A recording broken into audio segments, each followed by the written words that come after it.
منشیات اسمگلنگ اور سپلائی کے خلاف بڑے کریک ڈاؤن، ANF اور پولیس آپریشن میں بڑی برآمدگیاں۔ پنجاب اور ملک کے متعدد علاقوں میں منشیات کے خلاف آپریشنز کے دوران اینٹی نارکوٹکس فورس ANF نے متعدد گرفتاریوں اور کروڑوں روپے مالیت کے منشیات ضبط کی۔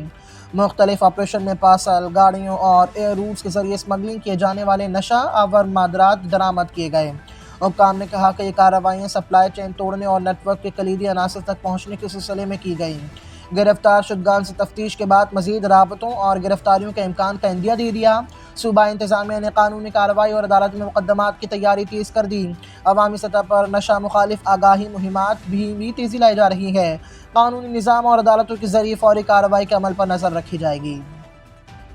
کوئٹہ میں بلدیاتی انتخابات کا شیڈول جاری، پولنگ 28 دسمبر کو مقرر۔ الیکشن کمیشن آف پاکستان نے کوئٹہ ضلعی بلدیاتی انتخابات کے شیڈول کا اعلان کر دیا، جس کے مطابق پولنگ 28 دسمبر کو منعقد ہوگی۔ شیڈول میں حلقہ بندی، کاغذات نامزدگی جمع کرنے اور انتخابی مہم کی ٹائم لائن واضح کی گئی۔ ضلعی انتظامیہ اور سیکورٹی ادارے انتخابی تیاریوں اور امن و امان کے انتظامات کے لیے مشترکہ پلان مرتب کر رہے ہیں۔ مقامی سیاسی جماعتیں اور امیدوار انتخابی مہمات کا آغاز کر چکی ہیں۔ عوامی کنونشنز متوقع ہیں۔ الیکشن کمیشن نے شفافیت اور پرامن عمل کے لیے نظر ثانی شدہ قواعد و ضوابط کا اطلاق کرنے کا عندیہ دے دیا۔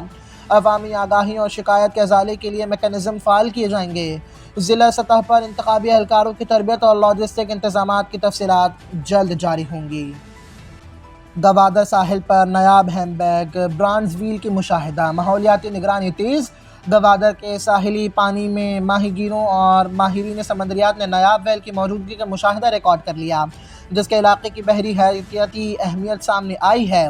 ماہی گیروں کی تصویر اور مقامی رپورٹ کے متعلق ماحولیاتی اداروں تک پہنچا دیا گیا۔ سمندری ماہرین نے فوری سروے اور مزید فوٹیجز اکٹھا کرنے کی ہدایت دی تاکہ حیاتیاتی تنوع کا سیاسی طور پر جائزہ لے سکیں۔ وفاقی اور صوبائی اداروں نے ماہی گیروں کو حفاظتی رہنما فراہم کرنے کی ہدایت جاری کر دی تاکہ وسائل کی حفاظت ممکن بنائی جا سکے۔ واقعے سے علاقائی ماحولیاتی تحقیق اور ماحول دوست سیاحت کے امکانات پر بھی توجہ دی جا رہی ہے۔ آئندہ دنوں میں ماہرین کی ٹیمیں تفصیلی سروے اور ڈیٹا جمع کریں گی۔ اس مشاہدے کی توثیق کے لیے مزید سائنسی شواہد اکٹھے کیے جا رہے ہیں۔ پشاور CTD تھانے پر دھماکے کی ابتدائی رپورٹ جاری، ایک اہلکار شہید، تفتیش جاری۔ پشاور میں CTD پولیس اسٹیشن پر پیش آنے والے دھماکے کی ابتدائی رپورٹ شائع کر دی گئی، جس میں واقعے کے باعث ایک اہلکار شدید اور متعدد زخمی ہونے۔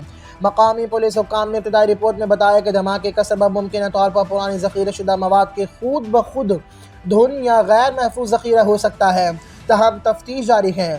سیکورٹی فورسز نے علاقے کو گھیرے میں لے کر سرچ آپریشن چلایا اور اضافی حفاظتی انتظامات نافذ کر دیے۔ متاثرین کو طبی امداد فراہم کی جا رہی ہے، جبکہ شواہد کی قبضہ اندازی اور پوسٹ بلاسٹ تجزیہ جاری ہے۔ تفتیشی ٹیمیں ممکنہ معاونت کنندگان کی نشاندہی پر کام کر رہی ہیں۔ نتائج عدالت یا حتمی تفتیش رپورٹ میں پیش کی جائیں گی۔ عوامی سطح پر حفاظتی ہدایات جاری کر دی گئی ہیں۔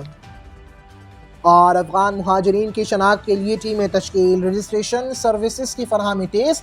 خیبر پختونخوا حکومت نے افغان مہاجرین کی شناخت اور رجسٹریشن کے لیے خصوصی ٹیمیں تشکیل دے دیں۔